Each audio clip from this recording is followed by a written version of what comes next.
E aí, pessoal, tudo bem? Que semana foi essa que passou? Sensacional, com duas derrotas para o governo Lula. E é óbvio que os militantes da extrema imprensa da Globo iam tentar juntar os cacos e apontar os culpados. Mas eles não contavam que nessa reunião o militante Gabeira, porque não deixa de ser militante, foi para cima do Lula, fez duras críticas ao Lula. E a outra militante e uma das maiores, a Miriam Leitão, defendeu o Lula com unhas e dentes, deixando o clima tenso ali no estúdio. Bom, peço para vocês assistirem do início ao fim, pois vale muito a pena. E quero também que vocês deixem aqui nos comentários o que vocês acharam dessa semana que passou com essas duas derrotas para o Lula. Agora, dá só uma olhada nesse vídeo. Davi Alcolumbre, quem se revelou e quem se manteve de ontem para hoje na presidência do Congresso?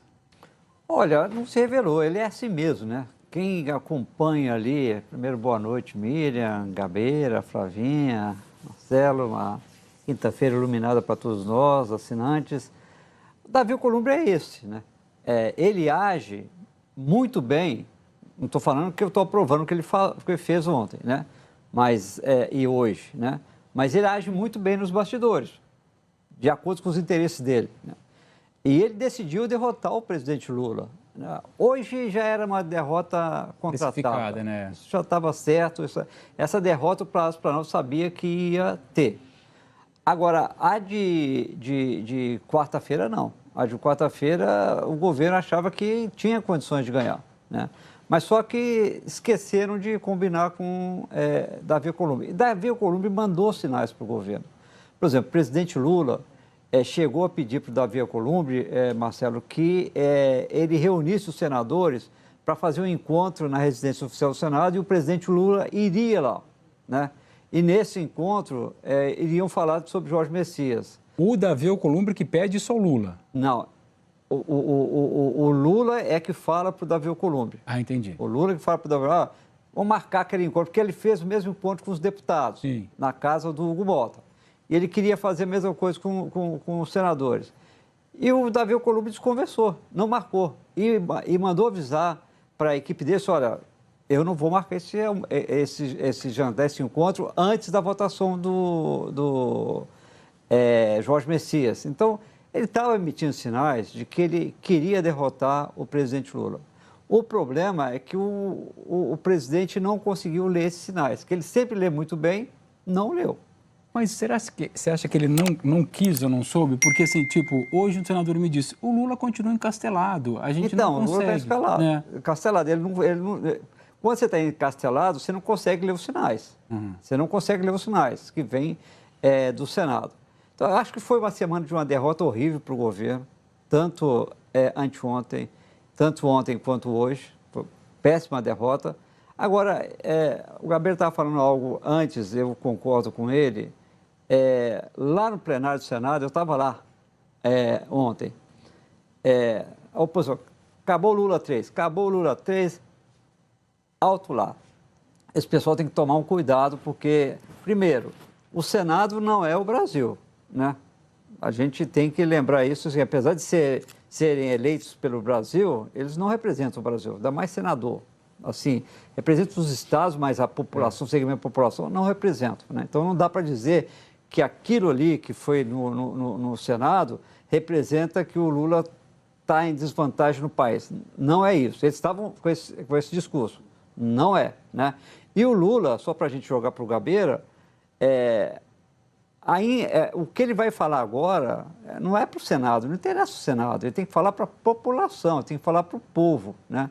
Isso eu conversava com um assessor do Lula, né? E ele fala assim, olha, eles estão, até ano passado eles davam Lula como derrotado, e o Lula conseguiu se recuperar. Agora eles estão dando de novo o Lula como derrotado. Já agora teve o pronunciamento, lançou o novo Desenrola Brasil. Então, quem está no Planalto tem muita munição para usar para ser dito como derrotado já. Quero ouvir o Gabeira, então. Quem é o Lula que tem que aparecer agora, Gabeira? Hein? Quem é o Lula que tem que aparecer agora para tentar se recolocar aí? Na minha opinião, né, eu acho que a derrota pode ser uma bênção para ele. A derrota do Messias. Do Messias pode ser uma bênção. Porque ele pode, de repente, calçar a sandália da humildade. E se ele fizer isso, ele é imbatível. Ele vai sair pelo Brasil fazendo uma campanha mais humilde. Porque evidentemente que, com tanto tempo de poder, com essa passagem internacional e tal, ele, de uma certa maneira, esnobou um pouco a política aqui no Brasil. Local. Local. E deixou de frequentar um pouco os políticos, deixou de conversar. E volta e meia disse, eu liguei para o Macron, eu falei com o Putin. Saúde, meu Trump bem. fica sabendo disso e tal. Ele se sente vivendo no Olimpo dos grandes dirigentes mundiais. Mas isso aqui o buraco é mais embaixo. Você tem que ir atrás de voto, né, Gabeira? O voto está nesse lugar que você não fala. só ir atrás de voto, mas não perder o contato com o mundo real. Entende? Porque você falou uma frase interessante, ele não viu os sinais. Não é? Até que ponto ele não está míope para os sinais? Até que ponto ele não perdeu a capacidade de ver sinais? Ele tem uma boa definição sobre o que deve ser um ministro do Supremo escolhido por alguém. Ele fala nas campanhas, não pode ser amigo, né? Tem que ser alguma coisa republicana, de alto nível e tal. Mas ele fala uma coisa e faz outra. E se você examinar os 3 ministros que ele indicou, todos muito ligados a ele, quer dizer, não é muito diferente do Victor Urban, que é um cara da direita que é dominar o Supremo. Porque essa ideia de dominar o Supremo através de pessoas fiéis é uma ideia autoritária. No fundo, ela é autoritária. A ideia, para você lançar um ministro, tem que ser um ministro que atenda aos requisitos de alta sabedoria, de reputação elevada, seja alguém que vai contribuir muito com o Supremo, entende? Então, é o legado que ele deixa, é o legado de um grande Supremo. E o que nós estamos tendo aí é um Supremo cheio de dificuldades. Porque, assim, enquanto ele falava, eu fiquei pensando, né? Olha, você pediu para olhar para frente, mas é preciso, às vezes, olhar para trás para olhar para frente melhor. O Lula indicou Carmen Lúcia, por exemplo. Não tinha nenhuma ligação com a Carmen Lúcia. E a Carmen Lúcia é uma excelente ministra. José Sarney indicou Celso de Mello. Era do gabinete. Foi indicado por quem? O Teori Zavascki foi pelo... Teori Zavascki foi pela Dilma. Que era um cargo, né? Ela indicou o Barroso, ela indicou a Rosa Weber. E o Fux. Rosa Weber foi ela também, não? Acho que... Rosa Weber foi ela também. O Fux ela indicou, eu sei. Fux, com certeza. Vamos procurar aqui enquanto você comenta. Você tem que pensar naqueles ministros que fizeram uma trajetória, uma jornada importante, como Celso de Mello. Ele foi escolhido pelo José Sarney. Ele tem que fazer a escolha com esse olhar.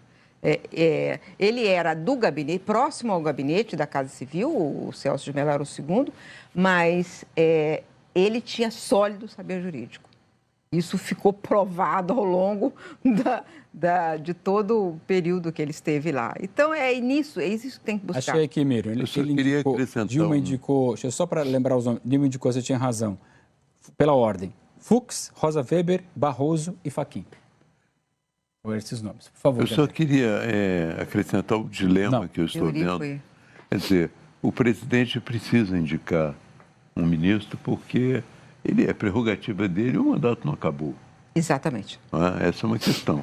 Por outro lado, o Alcolumbre prometeu à oposição que só vai examinar um novo ministro depois das eleições. Então nós vamos ter esse impasse. É um impasse que pode se virar contra o Alcolumbre, o Senado, e ser a favor do presidente Lula, se isso acontecer. Porque, assim, ele é presidente do Senado, ele não é dono do Senado. Né? Ele tem que entender isso. A maneira como ele se comportou essa semana é como se fosse um dono de um quintal. Tanto que ele não recebe, ele não conversa com o próprio Jorge Messias, perdendo a coisa institucional. Você falou muito bem, o voto é dele, ele vota do jeito que ele quiser. Mas a cadeira não é dele, ele está naquela cadeira. Exatamente. Ele não manteve nem essa relação, né, gente? Eu acho que na medida em que Lula indique um nome com esses atributos, de respeito à institucionalidade, que agregue valor ao colegiado do Supremo Tribunal Federal, tanto maior será o constrangimento do presidente do Senado e dessa própria oposição. E aí é nesse sentido que valeria a experiência de transferir o desgaste para o outro lado e não poupá-lo. Né? Por que tem que ser esse perfil que a Flávia está falando? Porque qual é o argumento que fica de pé de toda a crítica feita ao Messias? É a excessiva proximidade com o presidente. Porque o presidente já gastou até essa possibilidade quando ele indicou o próprio advogado. Ele indicou o próprio advogado. Agora, era uma hora de fazer essa escolha para o país. Então, a hora pede essa pessoa. A hora pede que o presidente não recue, não se deixe intimidar por Davi Alcolumbre, faça o seu papel, ele tem legitimidade para isso. Essa é a prerrogativa do presidente da República, ele tem o poder de escolher os ministros e o Senado de avaliar. Agora, o Senado não pode avaliar pelos piores motivos, como fez agora. Eu acho que tem várias questões em relação a Messias, um deles é essa proximidade excessiva, mas o fato é que ele não foi... Eles alegam que foi por isso, mas é porque vamos derrotar o presidente Lula. Então, foi uma coisa assim. Claro, fica à vontade, não. Vamos só lembrar completar aqui, concordando com você, completando antes que eu me esqueça, já aconteceu de decisões que pareceram muita força do Congresso e depois o Congresso ficou acuado porque a opinião pública ficou contra. A PEC da blindagem, por exemplo. Não é? E eu estou falando isso porque eu vi hoje isso, de gente no Congresso falando, olha, talvez essa coisa vire uma bola contra eles próprios, desculpa. Agora, só para fazer até um parênteses sobre isso, assim, é fato que foi uma vitória da oposição. Né? A semana foi da oposição. Né? Não há como negar que essa semana a oposição e Davi Alcolumbre ganharam. Isso é fato. Né? Agora, onde está a origem de tudo isso? Está no fato, eu me lembro quando o Lula assume, né, quando começa a se dizer sobre substitutos para o Supremo, nos bastidores que a gente ouvia, e todo mundo ouviu isso. Eu não vou repetir os meus erros do passado, vou fazer que nem o Bolsonaro. Ele falou que ia copiar o modelo que o Bolsonaro adotou para indicar ministro supremo. E falou que errou. E ele citava o caso do Mensalão como erro. O Mensalão mostra como eu errei. Né? Os ministros dele votaram contra. Eu acho que ele acertou, eu não acho que ele errou, não. Mas ele passou a achar que errou. E acabou chegando nesse ponto. A oposição disse que... está colocando gente dele. A Miriam falou isso para o Rogério Marinho. Na verdade, Bolsonaro é que fez isso também. Não tem diferença nenhuma entre os dois agora. O Lula... Bolsonaro não é um exemplo edificante. Não, é porque são os bolsonaristas que estão argumentando isso. Não, eu queria virar um pouco a página, né, em relação à derrota da indicação do Messias e trazer a derrubada do veto da dosimetria. Porque, nesse caso, me parece que é uma derrota muito mais ampla e muito mais importante. Talvez a gente esteja num hiperfoco do Messias. E veja, não foi só o Lula o derrotado, foi o Supremo Tribunal Federal, que gastou 2 anos naquele julgamento, foi a Procuradoria-Geral da República, foi a Polícia Federal e foi uma boa parte da sociedade brasileira, ainda majoritária, que continua se posicionando contrária à anistia, a alívio de pena e continua depositando fichas na confiança e na defesa da democracia. Aliás, com consequências muito benéficas do ponto de vista da reputação internacional do Brasil. Então, o que o Senado fez hoje foi muito, muito, muito grave. Eu diria que pavimentou a caminhada para próximos golpes tentados, porque esse processo ele não se resume. A mudança na lei de execução penal, a alteração que foi hoje, será sancionada, promulgada na lei de execução penal, no Código Penal, ela vale para qualquer um que tentar, qualquer um que arregimentar uma multidão daqui a 3 meses, 4 meses, seja de direita, seja de esquerda, seja quem quer que seja. Foi um precedente muito perigoso e muito grave. Você concorda com a Flávia, Miriam? Concordo inteiramente. Porque há pouco você dizia o seguinte, pode ser que tenha um revés na opinião pública sobre o que aconteceu com o Messias. E a Flávia nos traz um alerta sobre que a gente pode começar a entender um revés também na questão da dosimetria. Você tem que entender que assim, o que aconteceu foi que eles decidiram que pessoas que atentam contra o Estado Democrático vão ter penas mais suaves, né? Então, isso, de fato, é um estímulo, né? Então, é uma derrota do país inteiro e todos os democratas do país, não é uma derrota do Lula. O que eu apurei que eles pretendem fazer? Vão judicializar, mas não vão judicializar o fato de o Davi Alcolumbre ter feito uma coisa completamente estapafúrdia, que é veto, mas olha, eu vou separar esse pedacinho que não vai ser vetado, né?